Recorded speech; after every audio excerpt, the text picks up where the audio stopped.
Vallabhaneni Vamsi kidnap కేసులో కీలక ఆధారాలు బయటపెట్టింది తెలుగుదేశం పార్టీ.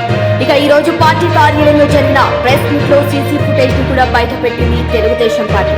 హైదరాబాద్లోని రాయదుర్గంలోని వల్లభనేని వంశీ నివాసంలో ఉంటున్న అపార్ట్మెంట్ లో వంశీ కేసులో కీలకంగా సత్యవర్ధన్ తో కలిసి లిఫ్ట్ లో వెళ్తున్న వంశీకి సంబంధించిన ఫుటేజ్ ని ఇవాళ గుర్తించారు.